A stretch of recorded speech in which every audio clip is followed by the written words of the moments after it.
حضور صلی اللہ تعالی علیہ وسلم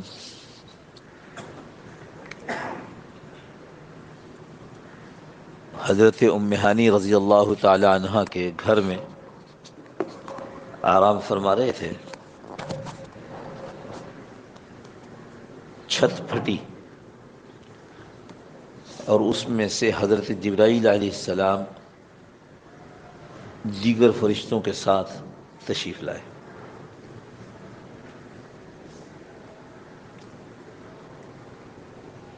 جبرائیل علیہ السلام کے آنے کے لیے کوئی اور راستہ نہیں تھا ہے بھائی. دروازے سے بھی آ سکتے تھے, کھڑکیوں سے بھی آ سکتے تھے, بند کرے کمرہ تو بھی تو وہاں موت کے فرشتے آ ہی جاتے ہیں. اس واقعے کی ابتدائی عجائب سے ہوئی ہے. لِنُرِيَهُ مِنْ آیَاتِنَا, ان کو اپنی نشانیاں دکھانا چاہتے تھے. چھت پھٹی ہے اور وہاں سے آئے ہیں اندر, اور حضور صلی اللہ تعالی وسلم کو لے کر چلے. آگے روایات میں تذکرہ نہیں ہے کہ پھر کیا ہوا, چھت خود بخود بن گئی یا کیا ہوئی. جس چیز کی ضرورت نہیں اس کا تذکرہ نہیں ہوتا. لے کر چلے حتیم میں, مسجد حرام میں لے کر گئے. بعض روایت میں ہے کہ حضور صلی اللہ علیہ وسلم اس وقت نیم خوابیدہ حالت میں تھے اور جبرائیل نے آ کر جگایا کہ چلے ساتھ مسجد حرام میں, اور حتیم میں جا کے آپ صلی اللہ علیہ وسلم پھر سو گئے. کیسا اطمینان ہے, گولیاں کھا کے لوگ سو نہیں پاتے. اللہ کے نبی صلی اللہ علیہ وسلم کی زندگی کل کی کل ایسی ہے کہ بس آدمی پڑھے اور اس کو اپنے اندر اتارے. ہم بدقسمت ہیں, ہم نے پڑھا ہی نہیں کبھی. بس ان کی پیدائش کے تذکرے سن لو اور واہ واہ کر لو, مٹھائی بٹ جائے, چلو جی کام ختم ہو گیا.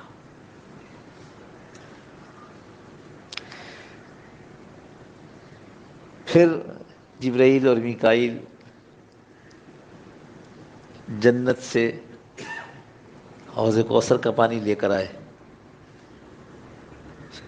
آپ حیران ہو گئے نا. نہیں, حتیم سے پھر ان کو دونوں نے منتقل کیا ہے زمزم پر. زمزم کا کنواں تو اب لوگوں کو پتہ ہی نہیں کہاں پر تھا. ایک طرف حجر اسود ہو اور دوسری طرف آپ نے وہ چھوڑ دیا رکن یمانی, یہ والا کونا جس سے حتیم شروع ہوتا ہے. اس دونوں کے بیچ میں ذرا سا اور آگے کی طرف چل پڑے, بیت اللہ کو سے دور چل پڑے, تو وہاں پر زمزم کا کنواں ہے. وہاں پھر آپ صلی اللہ علیہ وسلم کے سینے کو چاک کیا گیا اور جنت سے سونے کا تشت لایا گیا تھا, دل کو اس کے اندر رکھ کر دھویا گیا. کیا اللہ کی باتیں اللہ ہی جانے. ہمیں تو جو نقل کر دی گئی, آمنا وصدقنا. پھر سفر ہے, انشاءاللہ اگلے جمعوں میں اس کو بیان کریں گے آگے. پھر وہاں سے واپسی ہے. اب صبح میں جب حضرت ام ہانی سے حضور صلی اللہ تعالی علیہ وسلم کی ملاقات ہوئی, انہی کے گھر میں سو رہے تھے. تو وہ پردہ نہیں تھا اس زمانے میں, پردے کا حکم نہیں آیا تھا. یہ چچا زاد بہن تھی,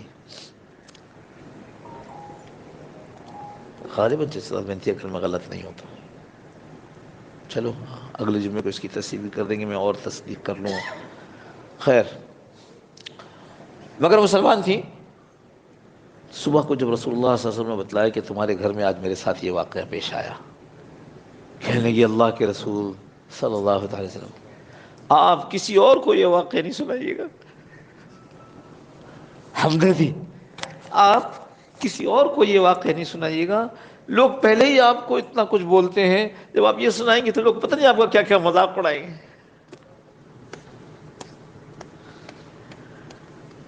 میں نے عرض کیا تھا کہ یہ واقعہ اس میں سبحان پہلے اسی لیے بتا دیا گیا کہ یہ ایک ایسی ذات یہ سارے کاموں کو کر رہی ہے جو اس بات سے عاجز مجبور نہیں ہے کہ اس کو سفر کرنے کے لیے ریل, ٹرین, ہوائی جہاز, راکٹ درکار ہو.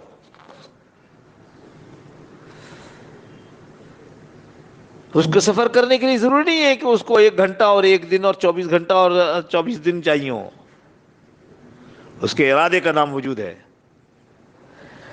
وہ تمہارے انسانوں کی ساری مجبوریوں سے پاک ہے. تم مجبور ہو اس پر، سن نہ سکو پوری طرح، دیکھ نہ سکو پوری طرح، چل نہ سکو پوری طرح. اللہ ان سب چیزوں سے پاک ہے. تو اس لیے جب دن چڑھا تو یہ بات پھیلنا شروع ہوئی، تو چند لوگ ابوبکر رضی اللہ عنہ کے پاس پہنچے اور کہا ابوبکر، ایک شخص یہ کہتا ہے کہ راتوں رات وہ یہاں سے بیت المقدس چلا گیا. میں اپنی زبان میں بات کروں، راتوں رات وہ مکہ سے شام چلا گیا. مکہ مکرمہ تھا اور وہ شام چلا گیا اور شام سے پھر واپس بھی آ گیا اسی رات کے اندر اندر. یقین کرو گے؟ ابو بکر رضی اللہ عنہ نے پوچھا کون کہہ رہا ہے؟ کہا تمہارے دوست محمد صلی اللہ علیہ وسلم. تو حضرت ابو بکر رضی اللہ عنہ فوراً کہا اچھا کیوں نہیں تسلیم کریں گے؟ ان کے کہنے پہ تو ہم نے اس سے بڑی بڑی چیزیں تسلیم کر لی، اللہ کو مان لیا، کبھی نہیں دیکھا. یہ موقع پر ہے تو بکر رضی اللہ عنہ کا لقب پڑ گیا صدیق، اللہ کے نبی کی تصدیق کرنے والا، جو کہا جیسے کہا سچ کہا. آپ کو معلوم ہے اس موقع پر بعض نئے مسلمان مرتد ہو گئے. ہاں میں عرض کروں نا کہ ہم نے تو واقعات و حالات کو نہ دلچسپی ہے، نہ پڑھا ہے، نہ سنا، ہم تو واہ واہ کے لیے سنتے ہیں. بعض نئے مسلمان اس واقعے کے بعد مرتد ہو گئے. جو میں نماز سے پہلے عرض کر رہا تھا، سلیم الفطرت نے فوراً قبول کیا ہے. جو سب سے زیادہ سلیم الفطرت تھا مکہ مکرمہ کے اندر حضور صلی اللہ علیہ وسلم کے بعد، سب سے پہلے تصدیق کی، بالکل درست ہے. بعضوں نے تأمل کیا، سوچ میں پڑ گئے کیا کیا، پھر قبول کر لیا. بعضوں نے قبول نہیں کیا اور بعضوں نے دین چھوڑ دیا. اللہ ہم سب کی حفاظت فرما دے.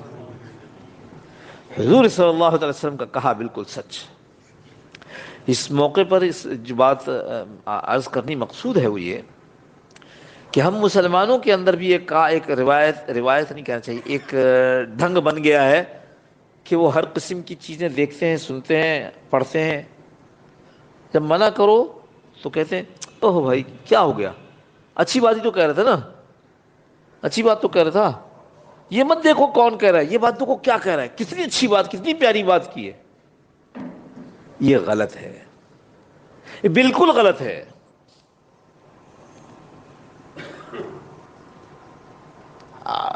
کوئی آدمی یہ کہے کہ میں سے رات کو گیا صبح کو آ گیا تو آپ کیا کہیں گے؟ عقل والی بات ہی نہیں کر رہا، غلط بات ہم قبول نہیں کرتے. یہ ہو گیا نا. جب ہم کہتے ہیں کہ یہ نہ دیکھو کون کہہ رہا ہے، یہ دیکھو کیا کہہ رہا ہے. حضرت ابوبکر رضی اللہ عنہ نے اصول قیامت تک کے لیے مقرر کر لیا، یہ مت دیکھو کیا کہہ رہا ہے، یہ مت دیکھو، یہ دیکھو کون کہہ رہا ہے. یہ جو رتب و یابس آپ کے اس پر موصول ہونے لگے ہیں واٹس ایپ پر اور اس پر ہم ایمان لے آتے ہیں، یہ دیکھو کون کہہ رہا ہے، یہ مت دیکھو کیا کہہ رہا ہے. آپ کے پاس کمی ہے ایسے لوگوں کی جو نیک ہوں، متقی ہوں، پارسا ہوں؟ یا آپ ایسے بزرگوں کو، ایسے علماء کو جانتے ہیں جو جو جو جو کیا کہتے ہیں گونگے ہیں؟ ارے اللہ کے بندے، نیک لوگوں کی کہیں کتنی باتیں موجود ہیں. یہ دیکھو کون کہہ رہا ہے. اگر حضرت رسول کریم صلی اللہ علیہ وسلم کہہ رہے ہیں، میری سمجھ میں نہ آئے یا نہ آئے، وہ بالکل سچ کہہ رہے ہیں. ہاں ایک بات یاد رکھنی چاہیے، اور وہ یہ کہ کون کہہ رہے ہیں سے پہلے دیکھ لو کہ وہ کون کون ہے. وہ کون جو ہے وہ ہے کون. اگر وہ نیک متقی پارسا ہے، اگر وہ عالم رسوخ کے ساتھ علم رکھتا ہے، پھر اس کے حوالے کرو اپنے آپ کو نا. کون کہہ رہا؟ ہم ساتھیوں سے کہتے ہیں بھائی کتاب کا شوق ہے نا پڑھنے کا، ضرور پڑھو. پوچھ لو کسی سے اس کو پڑھنا چاہیے کہ نہیں پڑھنا چاہیے. کتنی مرتبہ ہم نے عرض کیا، ایسی خوبصورت کتاب، اتنی زبردست باتیں، اور ان باتوں کے درمیان چھوٹا سا ٹوسٹ ایسا جس کو آپ نہیں سمجھ سکیں. ایک دفعہ، 2 دفعہ، 3 دفعہ، 4 دفعہ ہوتے ہوتے ہوتے کیا ہوا؟ ہوتے ہوتے یہ ہوا کہ آپ کے دل کے اندر دین کے متعلق کچھ شبہات پیدا ہو گئے. اب وہ نہیں نکلتے، کیونکہ وہ ایک دفعہ کا کاٹا نہیں تھا جو نکال دیا گیا، وہ تو سلو پوائزن تھا جو آہستہ آہستہ آہستہ آپ لیتے رہے. ابھی کسی نے پرچہ لکھ کر دیا، دو ہفتے ایک ہفتہ ہوا کہ جی میں فلاں فلاں کے بیان میں جانا چاہتا ہوں. جاؤ، میں نے کس نے کیا؟ لیکن سوال یہ ہے، نہیں بیان میں جانا چاہتا ہوں، بلکہ ان کی وہ جو واٹس ایپ پر تقریر ہوتی ہے اس میں نے منع کس نے کیا؟ لیکن کیا یہ لوگ زندہ دستیاب نہیں ہیں؟ جاؤ نا، ان کی صحبت اٹھاؤ. جب تم ان کے پاس جا کر بیٹھو گے ان کی دل کی کیفیت تمہارے دل میں منتقل ہوگی. لیکن تن آسانی اتنی ہے کہ اس پر بالکل تیار نہیں ہے. وہ چاہتے ہیں اپنے بیڈ روم کے اندر کان میں لگا کر ٹھنڈے پنکھے کے نیچے پھر بیٹھ کر سنتے رہیں. میرے دوستو، دین تو اپنے طلب رکھنے والے پر متوجہ ہوتا ہے. جو راحت آرام چاہتا ہے پھر اس کے لیے دین کیا کہے. اس کے لیے طریقہ ہے، وہ یہ کہ اللہ کا ذکر کرے. لیکن دین کا سیکھنا یہ ہمارے اجداد سے، بلکہ یوں کہو رسول اللہ صلی اللہ علیہ وسلم کے زمانے سے لے کر کے آج تک دین کا سیکھنا مشقت کے ساتھ جڑا ہوا ہے. بہت سے لوگ ایسے بھی ہیں جنہوں نے دین کو بڑی راحت طلبی کے ساتھ سیکھ لیا، لیکن پھر ان سے دین کا صحیح رخ آگے نہیں چلا. جتنے کام کرنے والے ہیں آپ ان علماء کی، ان مشائخ کی تاریخ پڑھو گے آپ حیران ہو جاؤ گے. بقول کسی مولوی صاحب کے آج سے کچھ عرصہ پہلے ان کا بیان میں کسی نے نقل کیا کہ جی میں فلاں کے بیان میں گیا تھا، انہوں نے یہ بات کہی. میں نے کہا بالکل صحیح گئے. میں نے کہا دیکھو مولوی تو بہت تیار ہو رہے ہیں، لیکن جن مولویوں نے کام کیا نا وہ سارے وہ ہیں جنہوں نے پول کی لائٹ میں پڑھائی کی ہے. ذرائع نہیں تھے، وسائل نہیں تھے. حضرت گنگوہی رحمۃ اللہ علیہ کے متعلق لکھا ہے طالب علمی کا زمانہ تھا، کمانے کے بجائے، گھر سے تو غربت تھی، کمانے کے بجائے اللہ کے نبی کا علم سیکھنے میں لگ گئے. تو اب کیا کرے؟ کھانے کے لیے بھائی صبح صبح چلے جاتے جہاں سبزی کی منڈی لگتی تھی، وہاں جا کر جب لوگ اپنے سامان بیچ کر چلے جاتے تو وہ گرے ہوئے پالک اور یہ سب کچھ ہوتا اس کو چنتے، چن کر کے دھوتے، دھو کر ابال کے اس کے ایسے گول گول وہ کوفتہ کا ہو یا اس طرح بنا کر نمک کے ساتھ وہ رکھتے، وہی کھایا کرتے تھے.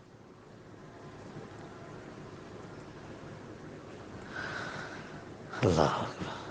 تو جو کام لیتا ہے اللہ، یعنی جس کے اندر واقعی اللہ والا علم آ جاتا ہے، علم نافع آ جاتا ہے، تو پھر وہ تو مشقتوں سے حاصل کیا ہوا دین ہے. ایک ایک حدیث کے لیے حضرات صحابہ کے اور ان کے بعد کے علماء ایک ایک حدیث کے لیے ہزاروں میل کا سفر کرتے تھے، ہزاروں میل کا. عبداللہ ابن عباس کچھ پوچھنا تھا، بیٹھے ہوئے ہیں دروازے کے باہر،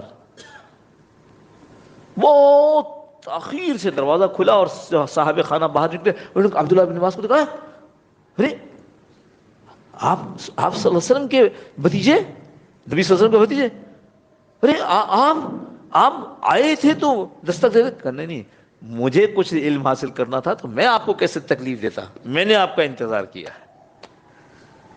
عبداللہ ابن عباس جن کو رسول اللہ صلی اللہ علیہ وسلم نے علم کی بشارت دی، ان کی دعا کی، اور کہا جاتا ہے کہ سب سے بڑے عالم ہیں امت میں. تو بات کہیں اور جائے گی، میں صرف یہ عرض کرنا چاہتا کہ تلاش کرو، اور تلاش زیادہ نہیں کرنا پڑے گا. بہت لوگ ہیں، ہم تو کراچی شہر میں ماشاءاللہ اللہ کا شکر ادا کرو، بہت سارے علاقے ایسے ہیں جہاں واقعی کوئی نہیں ملتا. یہاں تو ماشاءاللہ خوب علماء ہیں، صلحاء ہیں، اتقیاء ہیں، اولیاء اللہ ہیں، پیر ہیں، مشائخ ہیں، کہیں درس ہو رہا ہے، کہیں مجلسیں ہو رہی ہیں، دعوت والے کام چل رہے ہیں. تو کوشش کر کے اپنے آپ کو ان چیزوں کا پابند کریں، اور انشاءاللہ اللہ نے چاہا تو اللہ پاک صحیح علم اس طرح نصیب فرما دیں گے. فارمولہ یاد رکھو، یہ مت دیکھو کہ کون کیا کیا کہہ رہا ہے، یہ دیکھو کون کہہ رہا ہے. اللہم صلی علی سیدنا محمد وعلی آلہ وسلم.